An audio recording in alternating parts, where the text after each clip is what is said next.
So today we are alive. We're in our bodies again. Just see. And we're here to serve. And as always, usually within a minute or two or 5, then devotees come to join us bit by bit. But we can ask, Kumkum Devirasi, is there something in your mind and thought that you think, oh, this is back to basics? What are the real basics which will be helpful for us? Something that you may like to share from experience. I just read something the other day that really addressed this for me, and it was a quote from Srila Gurudev, and I'm not quoting directly, but saying that one who understands the value and the beauty of this must share with others.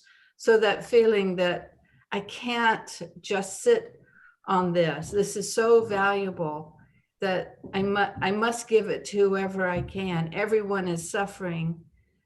And I have something that doesn't run out if I give it away. It only increases and becomes enhanced. And I really like that very, very much and feel like 100% of the philosophy is contained within that.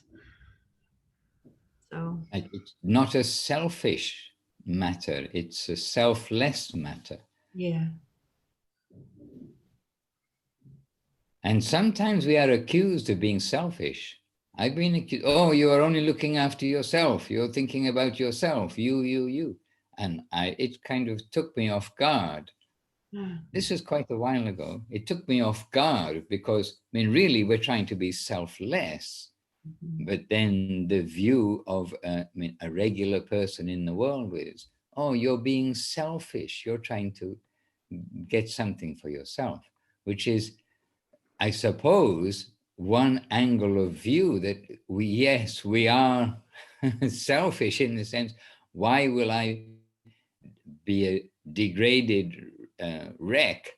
Shouldn't we try to use our life in the proper way? I mean, in one sense, well, we are looking after our self-interest, but we are distributing it to others. We've found that, yes, we can be in a strong and, as you point out, never-ending, like a lasting good place, but we can share that with others too.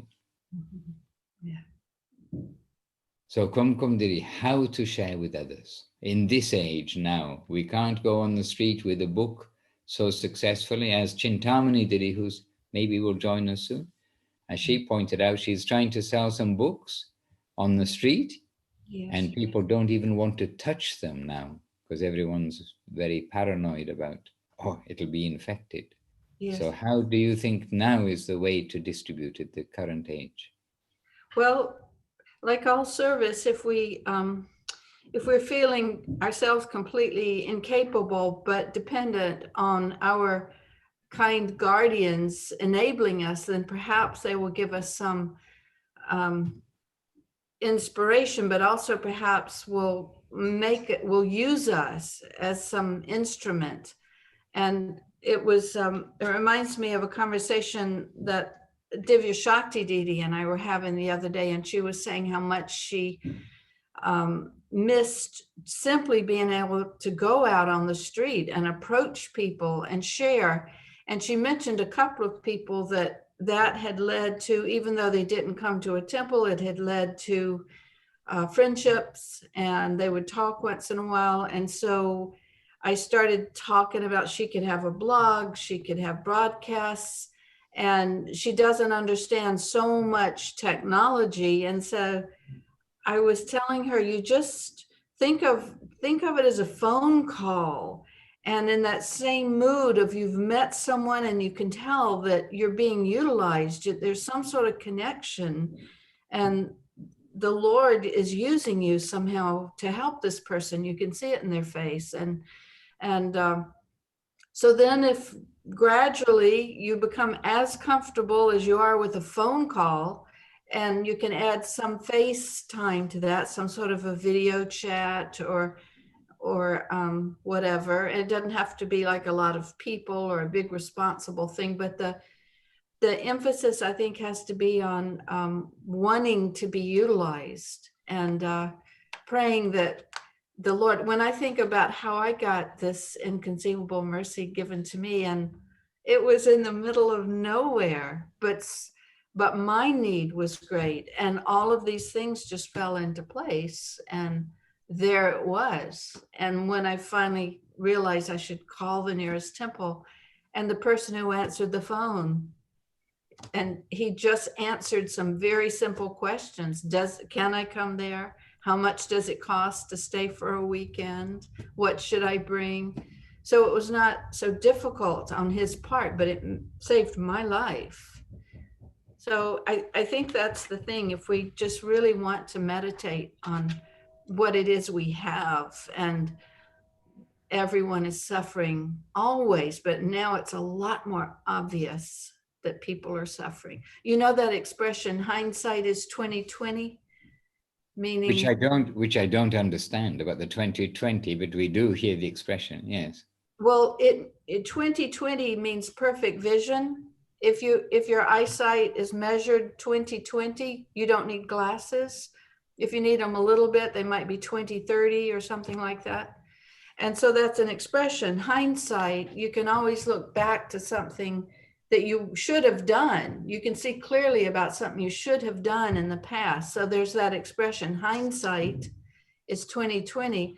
And so now we can say 2020, this year, has got so much difficulty. It's all for us developing proper sight, proper vision.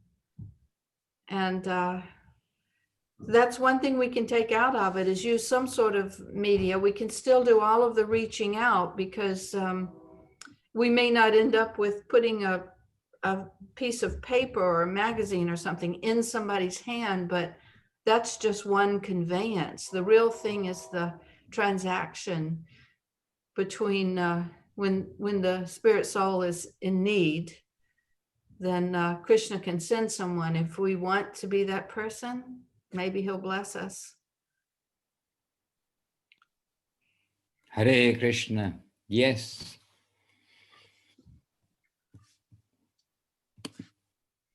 So today's Thursday. So it's Thursday. It's Wednesday. Okay, it's Wednesday and it's Thursday. And somewhere it is at the Tatashta between Wednesday and Thursday. I was just thinking aloud, maybe some more devotees will come. But I know the middle of the week, they have a few less, because it is a working day, active day. So, Kumkum Dedi. So first of all, let us each give obeisances, like as we are coming to a temple. So we've just been hearing some things. We've been sitting, actually, in the San Jose temple. There's a I don't know what you call the room, a pre-temple room before going in the temple room. So where the devotees tend to sit, and those who've been there, then you know it's a comfortable little room where the devotees all sit, catch up with the news, and then they come in. We cannot hear you, Maharaj. You can't hear me. Yeah, Now, I can hear him. now we can. I can. Perfect. Yeah. Perfect. Okay.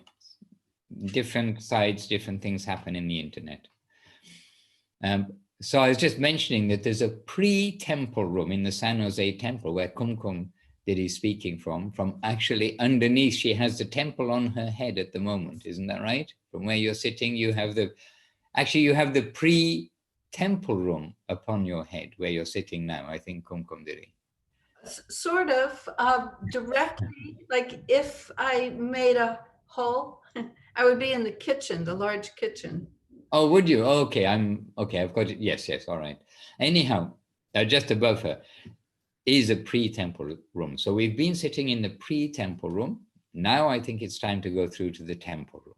So first of all, obeisances to all of the devotees. Vancha kalpatarubhyascha kripasindhuvya evacha patitanam pavanebhyo vaishnavebhyo namo namaha.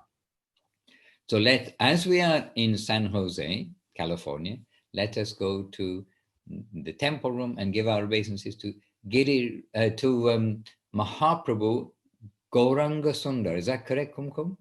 Yes. Jai Saprika Shishi Guru Gauranga Sundar Ju Ki Jai. And Yep. Giriraj Ki Jai. Yes. Giriraj is there? Yes, he's on the altar. He's not in San Jose. Oh, he's not in San Jose. Okay. He never came. Okay. I think one day he will be in San Jose. Ah. Maybe he visits sometimes. But Mahaprabhu is there.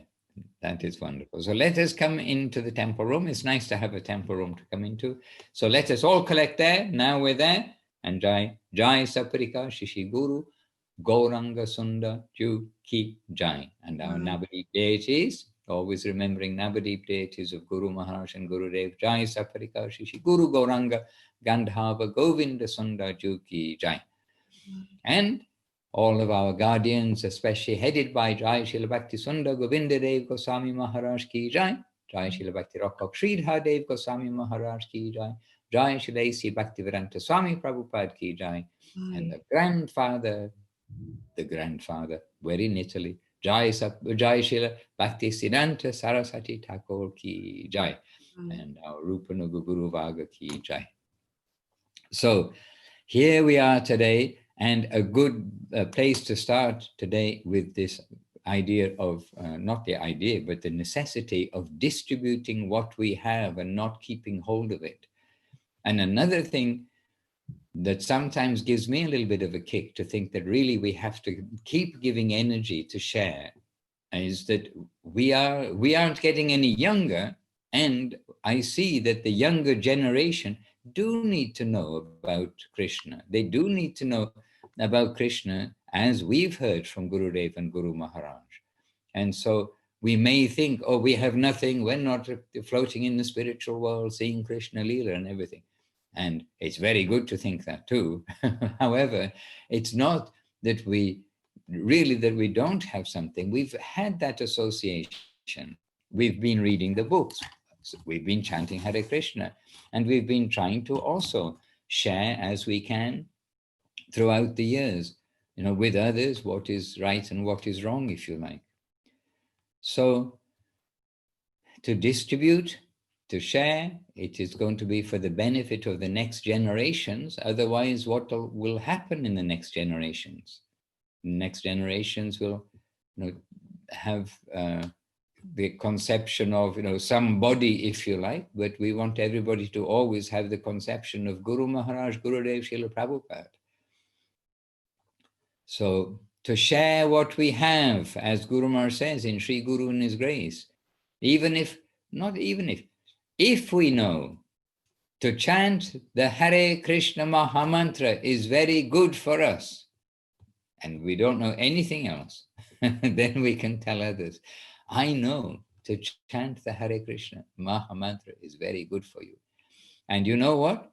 It'll be coming very close to Gurudev's emphasis to us. We don't have to be so brainy to know so many things. We need to chant the Hare Krishna Mahamantra because it is good for us. Chant Hare Krishna and be happy. This is very much the theme of Gurudev. And you see, Srila Prabhupada, he liked that very much. And repeatedly, when we see the videos and hear the talks of Srila Prabhupada, we are seeing the association of Srila Prabhupada, Srila Guru Maharaj, and Srila Gurudev. And this expression of simply chant Hare Krishna and be happy. Srila Prabhupada had that on the front of the Back to Godhead magazine. So our family is very clear for those who have eyes to see. Hare Krishna. Any question? Oh, there was a question from Chintamani, but she's not with us. And I think Praneshwari copied and pasted it last time around. But she's not actually with us. But still, I had a thought, actually. I don't recall what the question was. But there was something that she was asking about last time, which we gave some answer to, but I thought almost as soon as we'd finished the Zoom program, there was one more thing at least that I should have said, because she is saying, can we talk something about impersonalism in Krishna consciousness? And basically at that time I said, well, we're not impersonal. The very opposite. The devotional life is very personal, the personal conception of God, etc. But there's one thing that I did want to add, that is that actually, and this may be what she was addressing, but she's not with us today, but the idea of the devotees must not be impersonal with each other. And maybe that's what she's addressing, I don't know, because I was struggling to think, oh, impersonalism in Krishna consciousness, but we're very personal in our understanding that the Lord is a person, or spiritual, and the impersonalism, yes, within, it was the part where impersonalism within the Krishna conscious movement.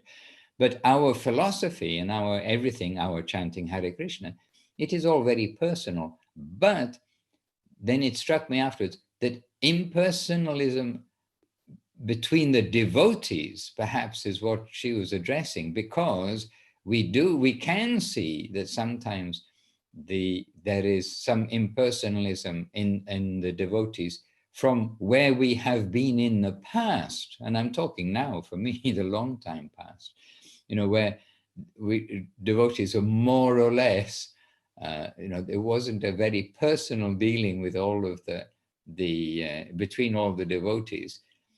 And sometimes we can think that austerities and penances can make us a little hard-hearted and not feel the pain of others, not relate so well to others.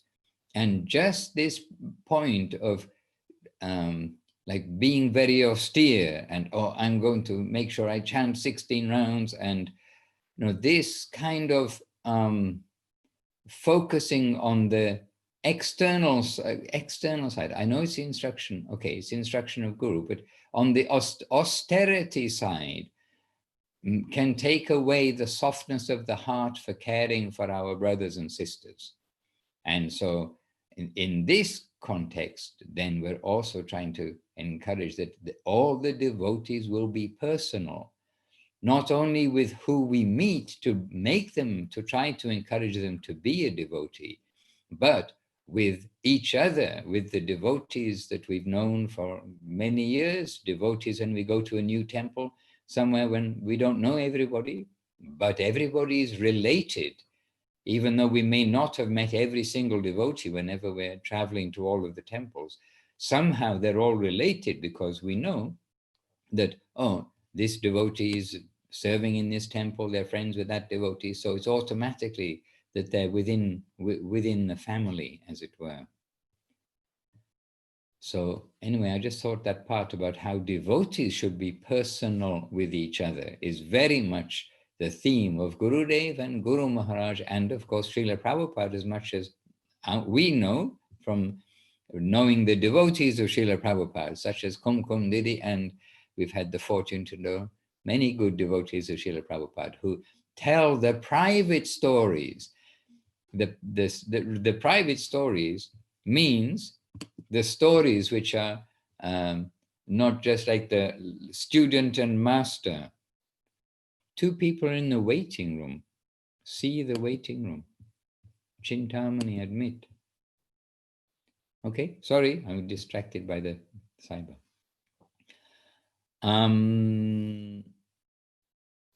Oh, so now I got really distracted. Very sorry. So, Kumkum, what was I saying? Talking about the sweet association that people had personally with Prabhupada. Right, with Srila Prabhupada, rather than the lecture and student, lecture and lecture hall, but the private things which we hear, which we've heard happily from devotees such as we're in California, we're all in California, we're in San Jose Temple. As Janardhan Maharaj comes out with all sorts of things from his dealings with Srila Prabhupada and makes it so clear how personal he was. Yes, yes. Maharaj, I Yes. know Jivana Didi is here with us, and she mentioned to me when she first came to Krishna consciousness that with the people you were with, you didn't discuss where you came from, what was your previous name, like all that was considered Maya. And you can kind of feel that difference coming into our line with Srila Gurudev, that it's much, we want to know about the devotees. We want to develop a personal relationship with the devotees. So, sorry, I misunderstood. That we don't talk about the previous life or the name, or we do talk about the previous Well, life and name? Jivana was telling me, maybe she can speak up and tell us more, but she was saying that when she first entered into Krishna consciousness, you did not discuss like what city you came from, what was your previous life, what was your name. None of that information, none like personal information was really discussed. Maybe Kumkum had experience with this as well. Well, I can say from just to my kind of immediate feedback is that in Navadip, we basically hardly ever said anything about our previous life. Previous life, previous name, what we did before, where do we come from? Okay, we get that every day from everybody we meet out in the train and everything else in India. Where do you come from? Amongst the devotees, I don't know, that was very rare in India. But coming out from India, we find all the time, oh, how did you become a devotee? Like that. But in India, somehow it's accepted. Oh, here we are. We're born. We're in the family. Here's our family. It was our side. But Kumkum Diri. Oh, Jivana you're addressing, is it? Somehow on my screen today, unusually, I don't have the boxes, but I got the list on the right side, and I see, oh, Jivana's there, Dayavati's there, and Shakira, yes. And I saw Chintamani entering, but I don't see her here. And didn't I see Dibya Shakti entering? Oh. No. But for No, some Divya reason, Shakti, but yes, Chintamani was twice. I guess it was Jaidev as well. That's why okay. we saw twice But they're Chintamani. not here now, right? No, they got disconnected. Okay, but Jivana is here, but I don't have her on my screen at all for some reason. Today, looking different, my Zoom. Every day is different. Jivana Didi, knock, knock.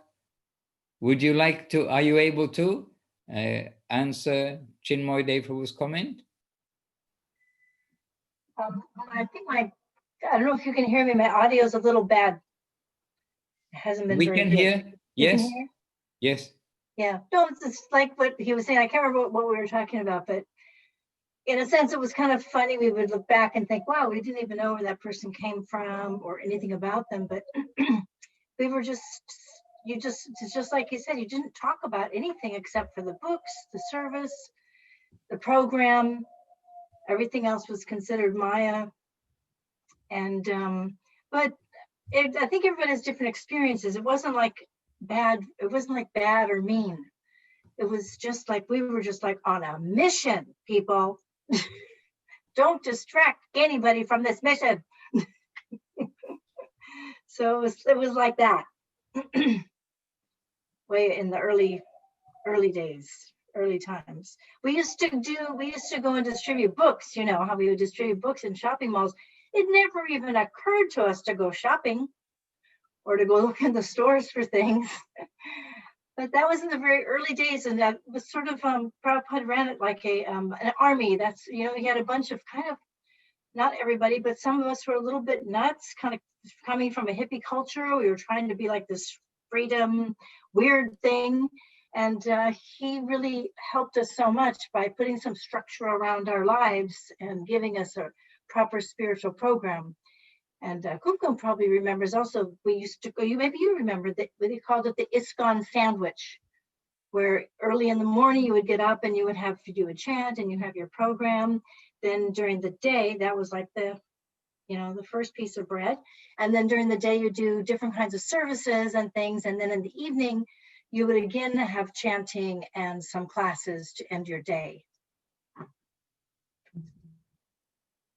The ISKCON sandwich. Yeah. I don't know if anybody else heard that. Remember, I'm actually not allowed to repeat things unless somebody else remembers it too. I definitely do, Jeevan Aditi. Thank you, Kum Didi. Thank you. Phew. And also that's from the devotees. I doubt if Srila, oh, well, no, are you saying that Srila Prabhupada called it the ISKCON sandwich? No, not possible. I don't know who originated the term. Yeah, Right, the devotees, I'm sure. That's maybe. a very devotee kind of thing. And the evening in my time of doing those things, the evening part of the sandwich was very thin piece of bread. We were all so tired. And even keeping awake the reader, the one who's giving the class in the evening, like having to wake up the reader. I remember doing that. Excuse me, we're over here. Hare Krishna. All right, in the meantime, okay, I figured out what happened on my screen, by the way, because it had something, said hide, it had something, hide non-participant or something, those without the video. So I didn't see a few of you. Please excuse Chintamani Didi. We are referring to your question from last week, a little bit before, about the impersonalism side. And just added a PS saying that perhaps you were meaning impersonalism amongst the devotees rather than impersonalism in the conception, because I thought about that after we'd finished last time.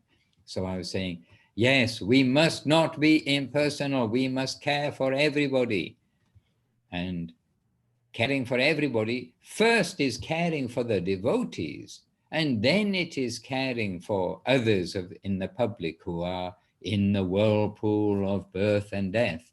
But actually, Guru Maharaj would always give first priority to taking care of the devotees.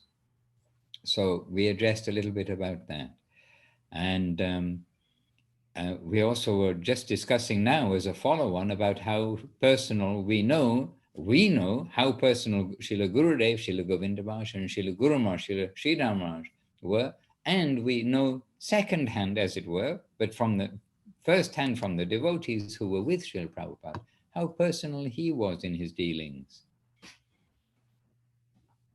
And Guru Maharaj, he would ask after the devotees, people who'd been in the temple, and then they were now in different parts of the world. But it's not that they've gone to those parts and he's forgotten about them. He's considering, asking after them. What are they doing? What are they doing? How are they doing? Any news of this devotee? Like that. This was a very regular occurrence. And when we'd been away for some time and we come to Guru Maharaj will be asking about those. And not only the leader devotees, the older devotees, but he's asking after those who he has given connection to, the younger, some of the younger section. He is caring for the family. That's Guru Maharaj.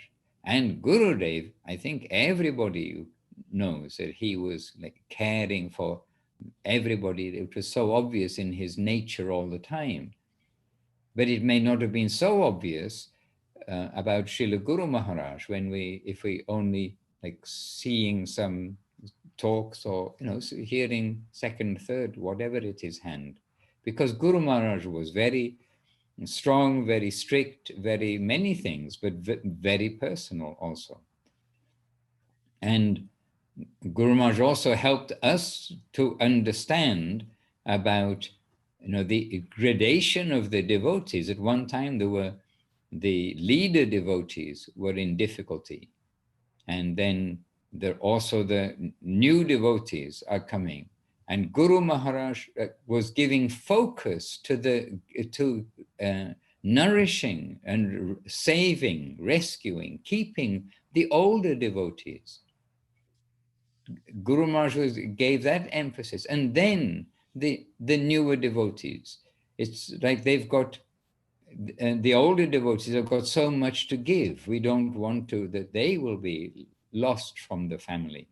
So Guru Maharaj was giving a lot of stress there on maintaining the family and then expanding the family and looking after those who are coming in and who are not yet in, but who should be in, like the whole world.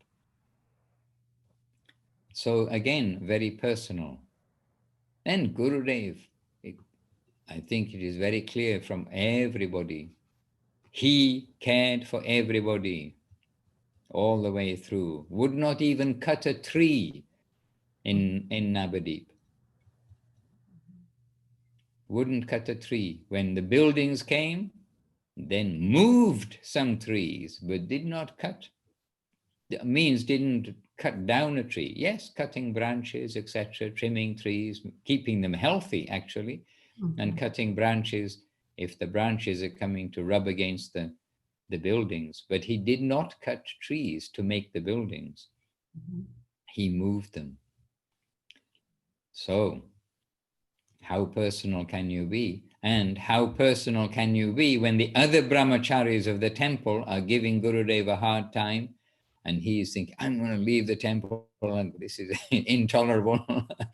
He's saying, but I'm asking the trees for permission. I'm telling the trees, because only the trees are listening to me. These brahmacharis were so hard-hearted against me. Another example of that. Oh, that's okay. That's another thing.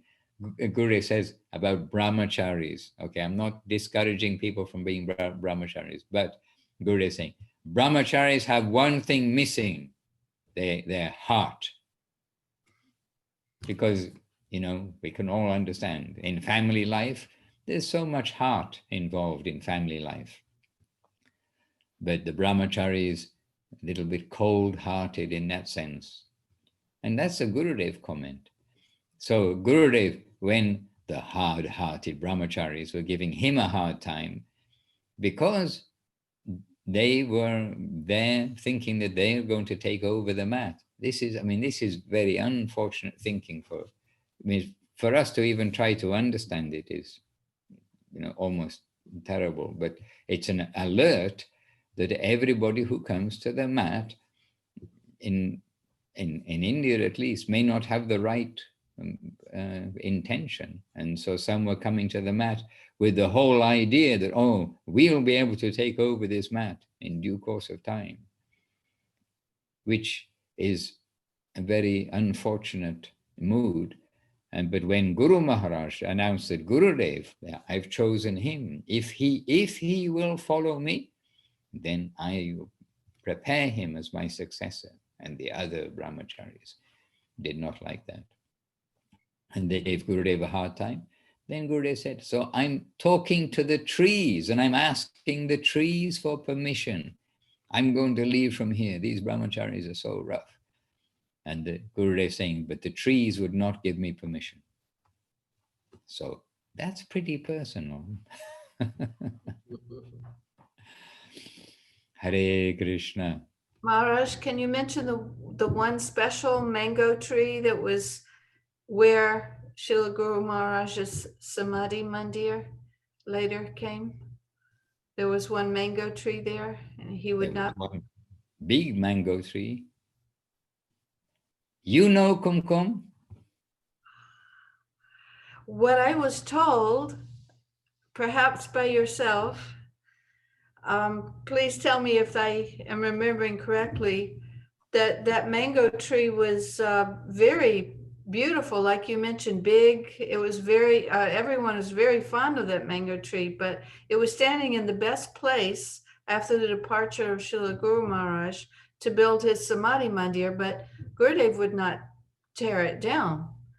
Not any tree, but what to speak of a fruit tree and such a special mango tree. And very shortly, it simply departed. Okay. Okay, good. I'm happy to hear.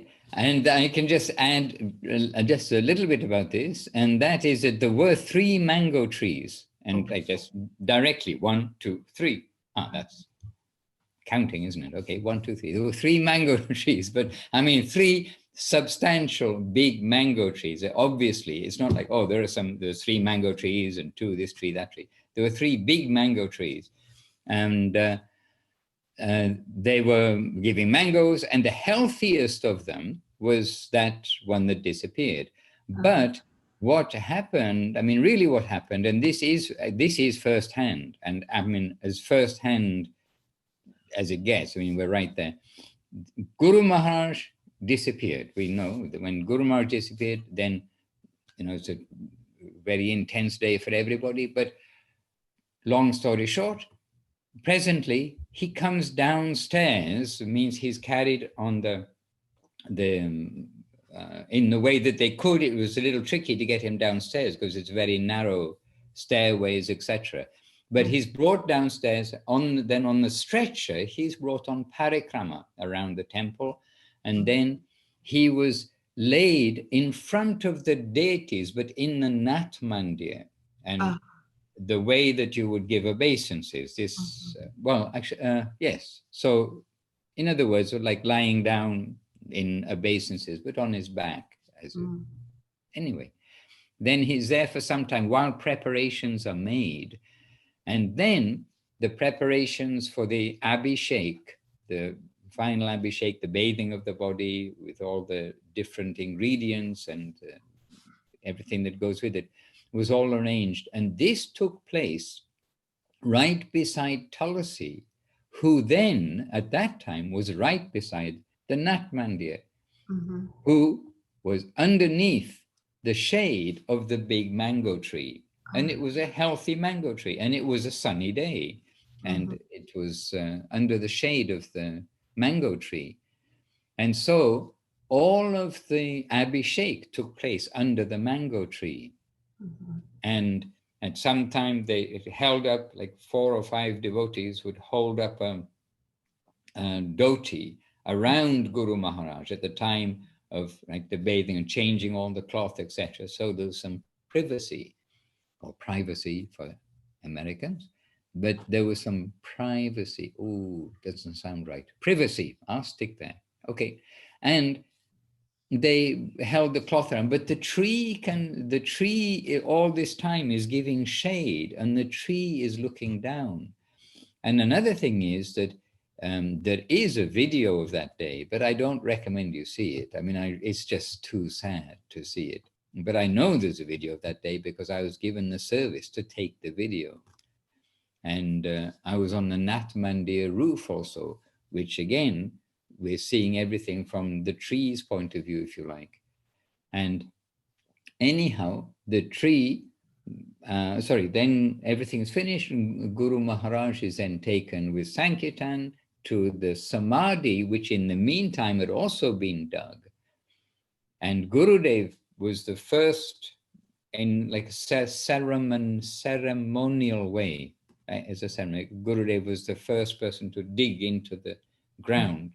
And then we all took turns to like dig a few parts. And then the workers who, the local village workers, they came to dig the Samadhi pit, as it were.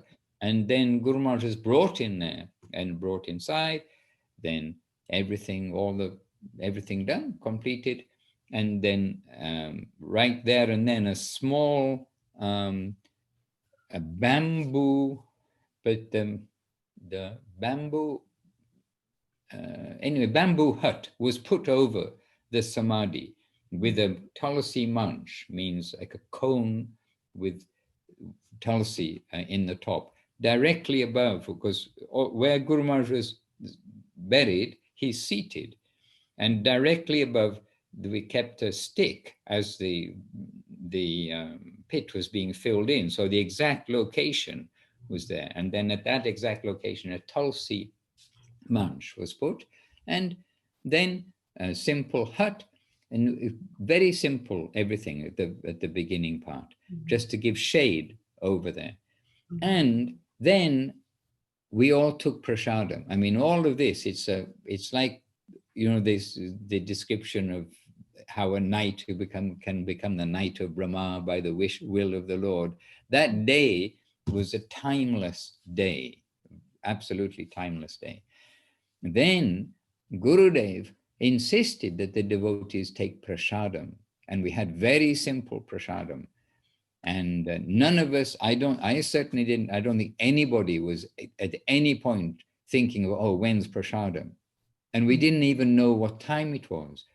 We, after the, excuse me, after the ceremony, the burial, prasadam, then we are sitting, myself and maybe 4 devotees were sitting in the front, on the steps in the front of what became the book room, that the Westerners guest house, where the office and everything was. We were sitting on those steps in the front of the guest house, and just like, oh, everything's finished, and just we're trying to catch our wits. And I remember, and maybe it was me who asked, what time is it? And then we looked and we saw, and it was 3:10 or something like that in the afternoon. So it was mid-early afternoon. And really, we hadn't got a clue what time it was. And then we saw, oh, it's 3:10 in the afternoon, like all these things had happened. And then while we're sitting there, and a devotee came over and said, look at the tree.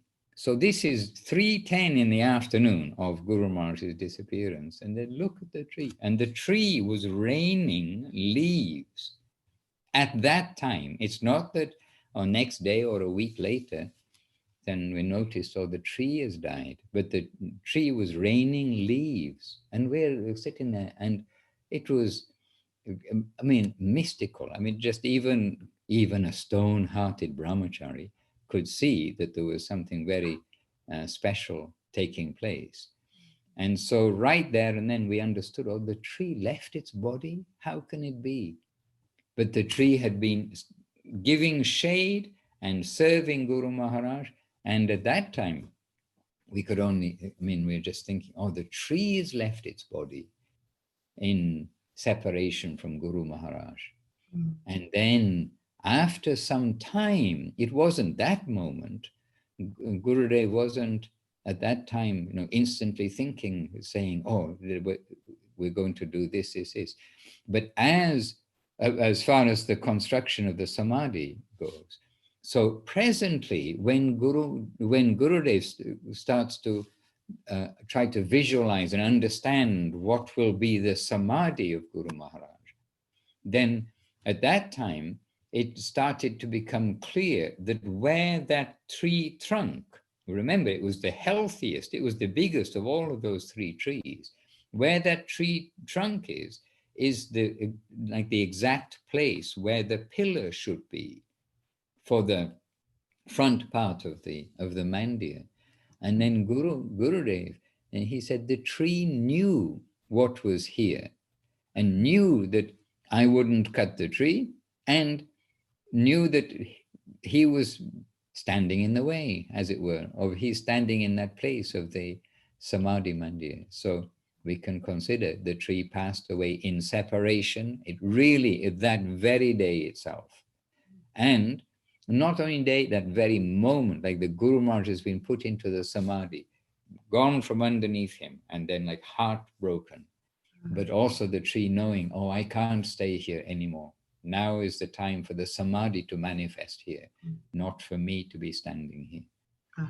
So this is that story. And again, very personal.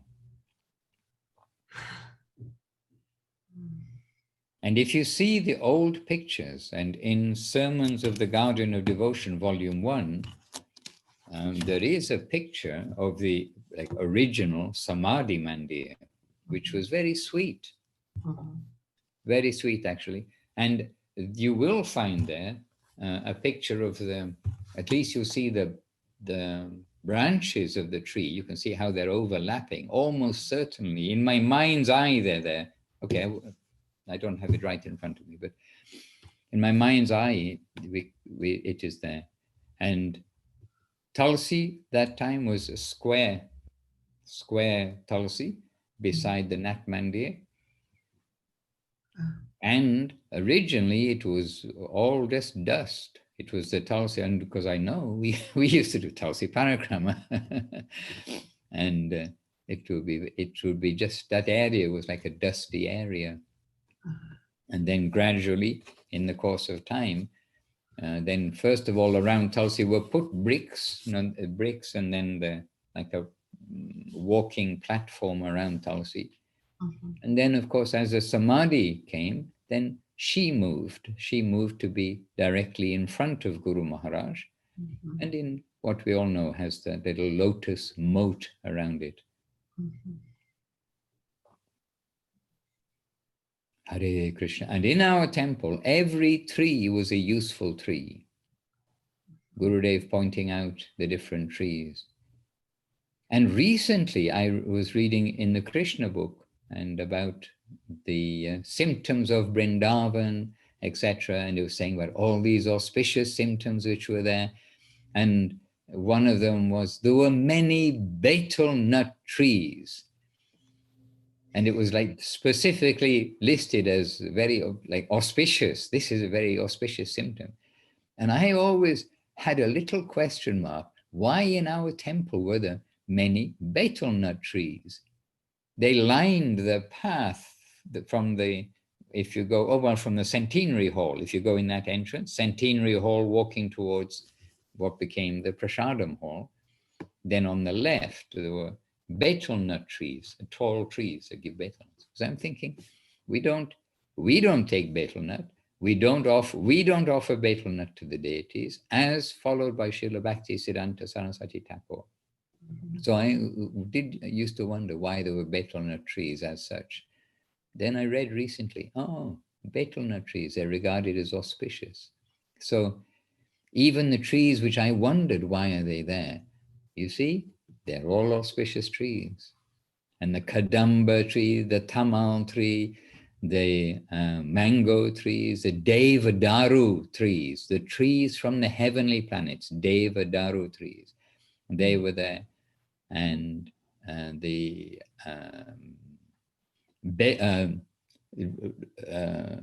Balaram's tree, the Tal tree, right in front of the Nat Mandir, the tall Tal tree, and in front of Gurudev's house, with those Tal fruit, they're like cannonballs, groups of cannonballs when they mature.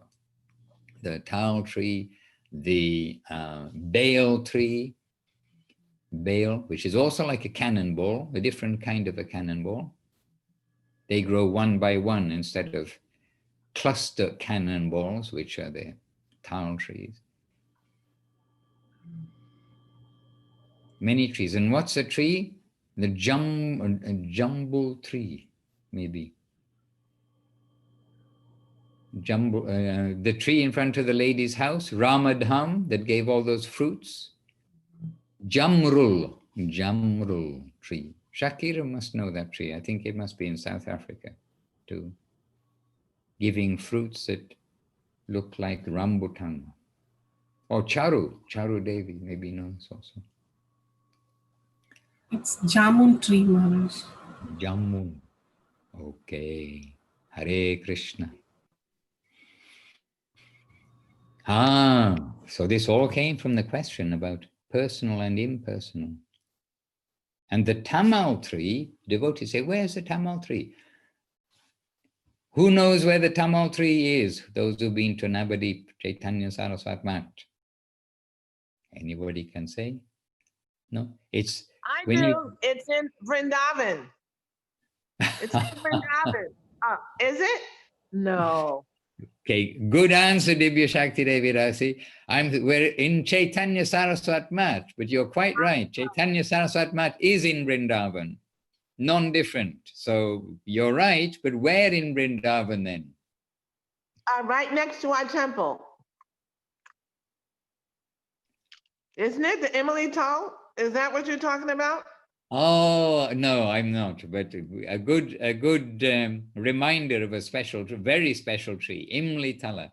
Yeah, no, that's a tamarind tree, not a tamal tree. Oh, okay. But very good. That's Vrindavan. That is the tree under which Krishna sat and thought of Radharani And what does she think about me? And as Guru Maharaj points out in Premadama Deva Stotram, the origin of Gaura Leela. And it's where Mahaprabhu sat and was in separation of Krishna in the mood of Radharani. So it's a very special tree. But no, we're in Sri Chaitanya Saraswat Mat, and we were searching, we're looking around the grounds, walk around the grounds of the temple, Divya Shakti, in Navadip, Chaitanya Saraswat Mat. Where is the Tamal tree? Tamal tree is a very dark barked tree. The bark of the tree is very dark. The bark being the skin of the tree, not the sound it makes. And it is very dark, and Radharani and the gopis sometimes would see a tamal tree in the forest and think, oh, there is Krishna, by the color of the tree. Okay, I'll answer the question. Radha Kund, Shri Radha Kund, there's one Tamal there too, but not with me. I can't remember. Okay, I'll take you there. So let's walk in front of the Nat Mandir. Okay, in Guru Maharaj's building, okay, between where Guru Maharaj's Bhajan Kutir is and the road, there's a little garden in the front. There is a mango tree with the sitting place underneath it, and the devotees would sit under the tree. Gurudev arranged that sitting. And get their haircut. And get their haircut. Is that it? Yeah. Oh my God. Wait, we haven't got there yet. That's a mango tree. Okay. And then if you go from the entrance in front of Guru Maharaj's Bhajan Kutir to the mango tree with the sitting place, then to the wall which separates the mat from the road, there at the wall, there is a tamal tree. Wow. I promise, on my scout's honor. I was a Boy Scout once, talking about what were we before.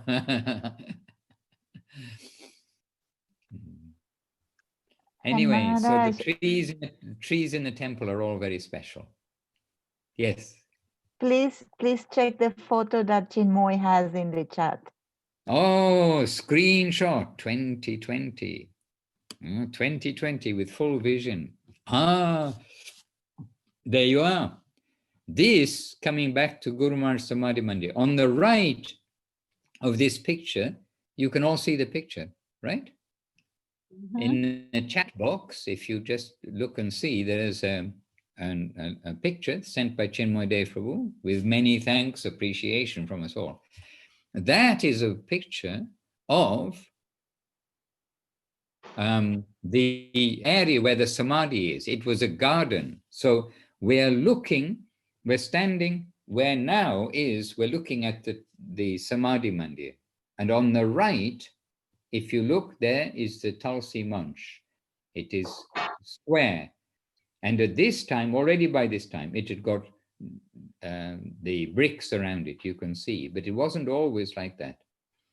And this is right there where the part that we see, that like step, those steps there, that is where Guru Maharaj was bathed after his departure and just before entering into the Samadhi Mandir. And if you look at the top quarter of the picture or top 1/3 of the picture, you will see there the branches of the tree, the shade, and you see the shade on the ground directly beneath. There you see the shade of this mango tree. And so here we have directly the picture of the tree, the Tulsi Manch, and the garden in which Guru Maharaj, whole divine form, was laid to rest. Hare Krishna. And that is a flower garden. And if you look in through the gate of that garden, you can see there are some bushes, flower bushes. And again, by another illustration of Gurudev's personal dealing with everything, including the flowers, then Gurudev arranged that day. I mean, before that, there's no preparation for Guru Maharaj's Samadhi. I didn't even know where it was going to be until this very day. It just didn't, it didn't come up. And so in that garden, those flowers Gurudev arranged that the bushes with the earth be taken out and put on the right side there between the wall and the temple. And they're there until today. I hope they're there until today, but they're there until the present time. Those same bushes giving those white flowers in service to the deities. And Gurudev saying, oh, they're doing service every day. We must keep their service, not just flatten the ground and like that. So again, a measure of Gurudev's personal dealings. And maybe if you have that book, Chinmoy Dev, in front of you, I think in the book there is a photograph of the first Samadhi Mandir of Guru Maharaj. There's a section of colored plates, as they say, as they used to say. I doubt if they say it anymore, colored plates, because pictures were made from plates. Now it's all done. It's all done digitally, of course. Shri Krishna Chaitanya. Well, and Dayavati is with us. I'm sorry. Please excuse me for not welcoming everybody. I somehow didn't have the boxes before, and you were not visible to me because I didn't have the devotional eyes. I'm sorry. No, Dandavat Maharaj. Dandavat My- Maharaj. my Dandavat. camera. Yes, Dandavat Divya Shakti Didi. Dandavat Maharaj. So wonderful. This is a very heavy description that you just given us. It's wow, deep. Thank you. Grateful. Not thank you, but grateful. Well, this is Gurudev. We are describing Gurudev and Guru Maharaj. What can I say? They are deep. By them, all of this. Otherwise, what will we see? We see, we see what we see. Oh, this is a beautiful place, or something like that. But Gurudev always seeing beyond the external beauty, and Chaitanya Saraswati Math was a beautiful place, is a beautiful place. But Gurudev always seeing beyond that. And another tree, as we're on today, somehow became the subject of trees in one sense, but in the personal way, that there is another tree in the temple which is called I know exactly the Mahananda tree. That's the Mahananda bush. Bush. Those beautiful red flowers. Hare Krishna. Okay, very good. That's a bush. That's a small tree, if you like. The tree I'm thinking of, chalta fruit. The tree that is in front, when you look at Gurudev's house, Acharya Bhavan, when you look at Gurudev, Govinda Maharaj's Bhajan Kutir, then just to the right of his house is a chalta tree. It gives again, a little bit like cannonballs, in the sense of the hard fruits, which are used for chutney. Bale. No, bale is to the Bale. left. When you're looking at his house, to the right is the chalta tree. Chalta. Oh, okay. The tree with the hollow trunk. And Gurudev told, sure, but 200% sure he told, because he told it different times, but how many times? I don't know. But certainly I was with Gurudev under that tree when Gurudev is saying, this tree, he said, you must be very careful what you think under this tree. This is a kalpa vriksha tree. So, I mean, really, I'm standing with Gurudev, and maybe there's one other person, I do not know, but Gurudev, I mean, he's saying this very seriously and clearly. And that's a chalta tree, and its a stem, its trunk is hollow, and Gurudev is saying, this tree is like the tree under which Haridas Thakur did his bhajan, the Siddha Bokul tree in Jagannath Puri. So we must be very careful what we think under this tree. And then in due course of time, but quite a bit of time later, then Acharya Maharaj, he put under that tree, instead of a sitting place, he put a small wall, but with a pointed top. So it was like this, so that people wouldn't sit under the tree, and that some reminder that this is a special tree there. So that tree is right outside of his door, right? Yes, exactly. It's right there. That's the Cholta tree. I didn't mean to say Baal, but yeah, that Cholta. Yeah, that tree. Wow, we would always put our head to it when we circumambulated Gurudev's veranda. And we can put our head to it today also. Hare Krishna. Jai Gurudev. Cholta.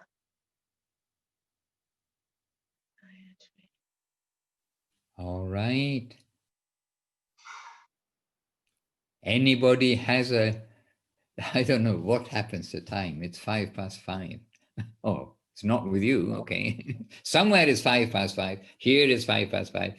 South Africa is 5:05. Ha.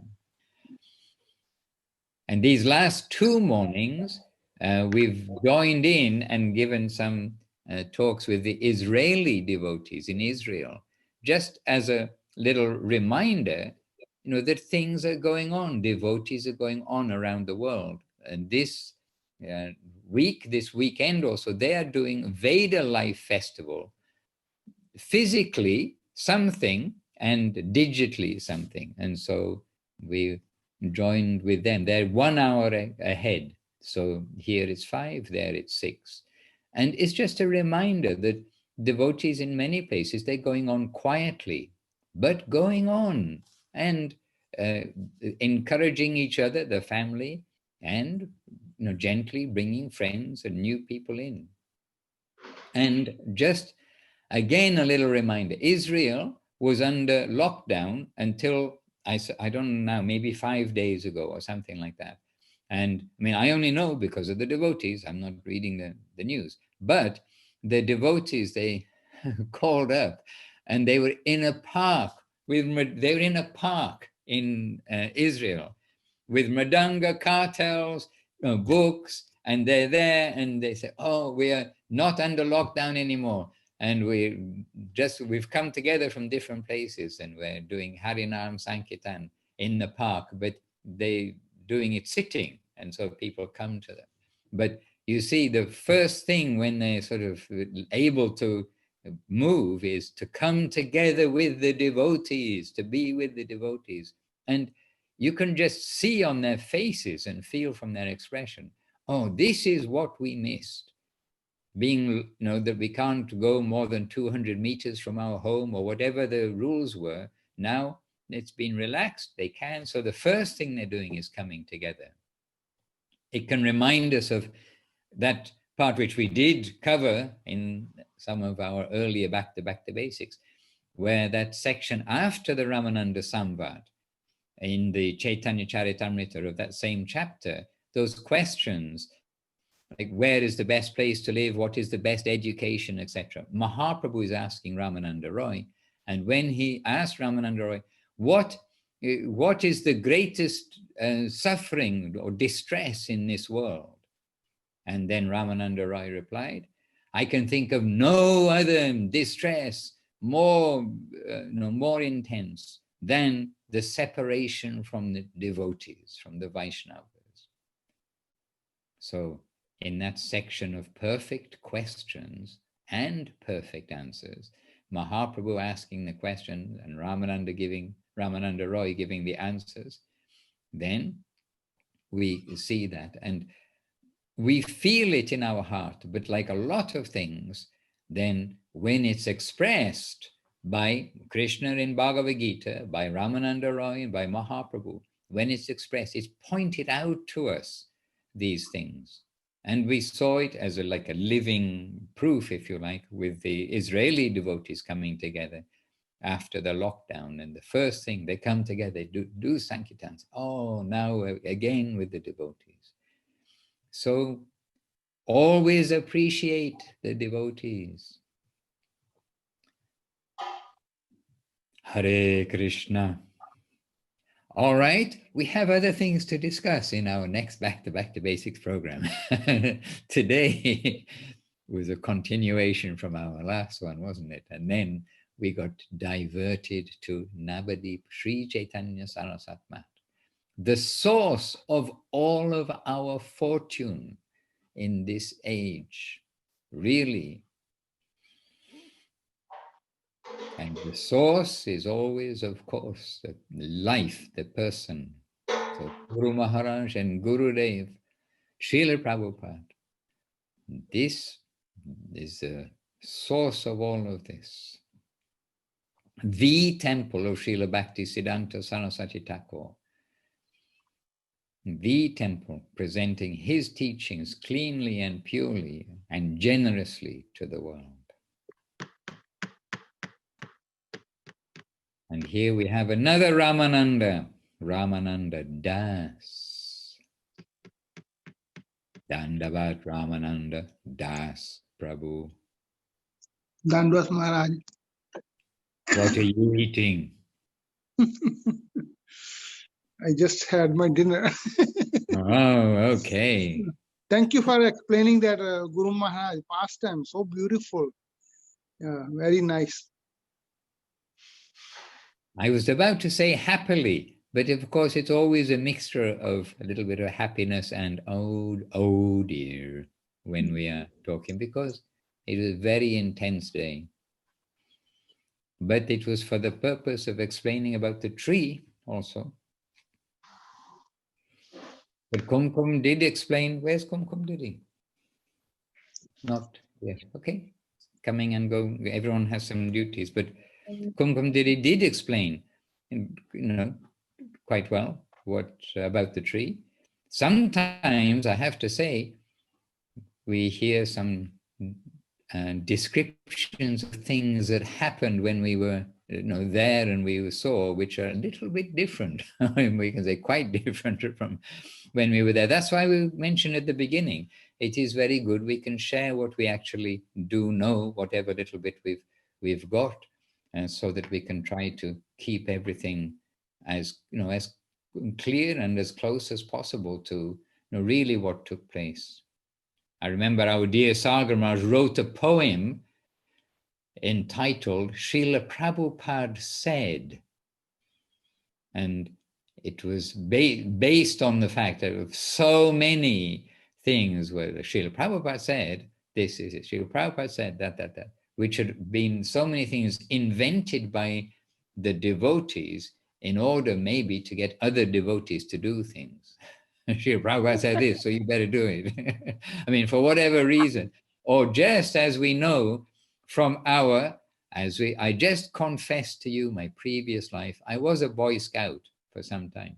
And if one of the things they did in the Boy Scouts was they sit you down and you got like 20 Boy Scouts there, and the message is given to the first one, and they have to tell that message to the next, to the next, to the next. And when it comes back, then you have to write down or say what was the message.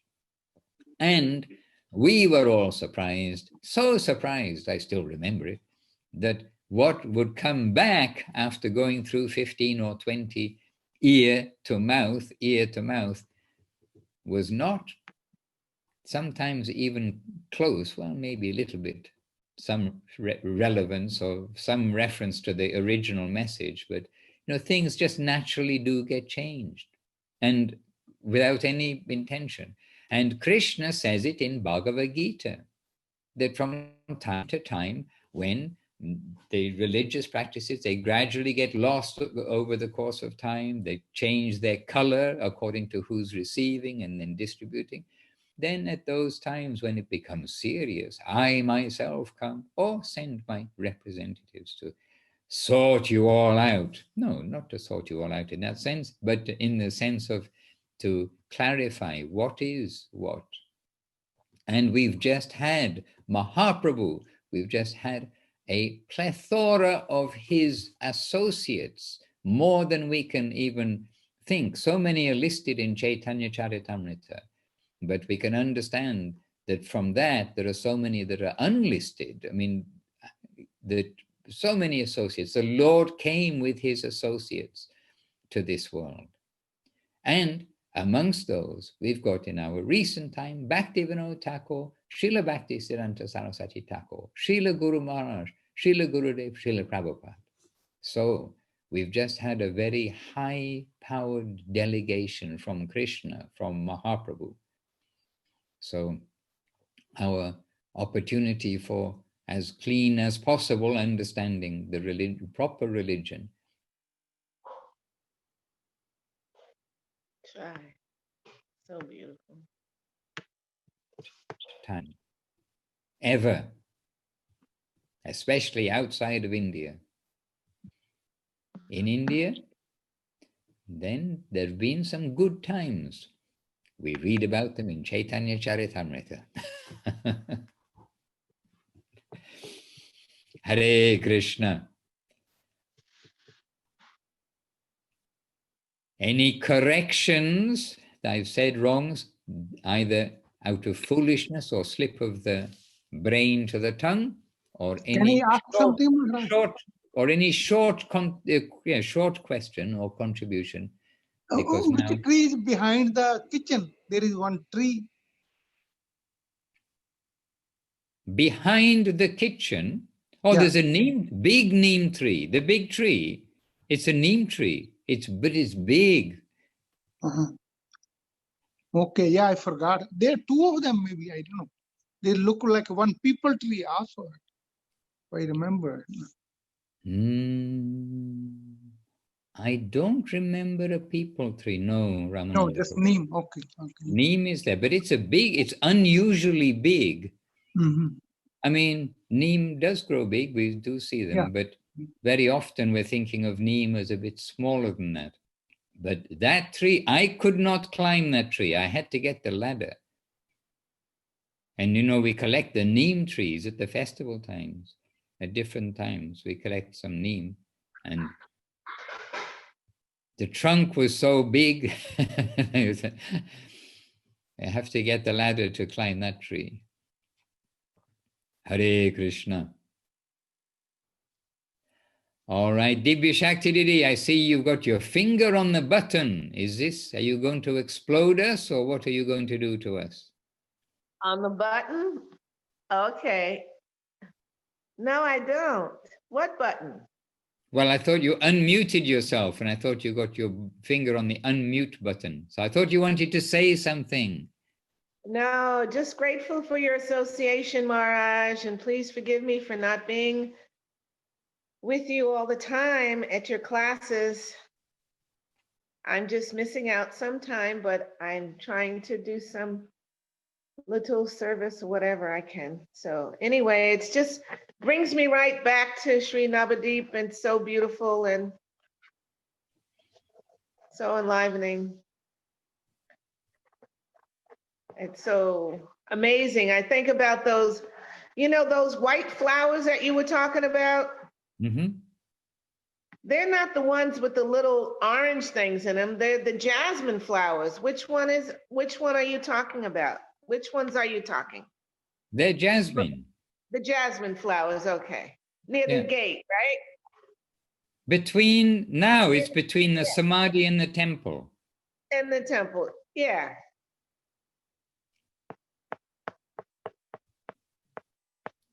Hare Krishna. Okay, I leave you in meditation, and I leave myself in meditation, because our day also must continue, and your days, afternoons, evenings, mornings. Rupanuga Prabhu is still with us in Australia. There it is maybe still morning, or maybe going to be lunchtime, I'm not sure, something like that. So to each and every devotee, my repeated obeisances. Vancha kalpatarubhyascha kripa sindhya evacha patitanam pavanebhyo vaishnavebhyo namo namaha. And all glories to our grand masters, in the sense of grand, substantial grand masters, our Trinity, our grandfathers, our Rupanuga Sampradaya, our present Chaitanya Saraswati, our Acharya Vrinda. To all we are giving our jais and our obeisances. Nitai Gaur Premanandi. Hari Hari Bol. Hari Bol.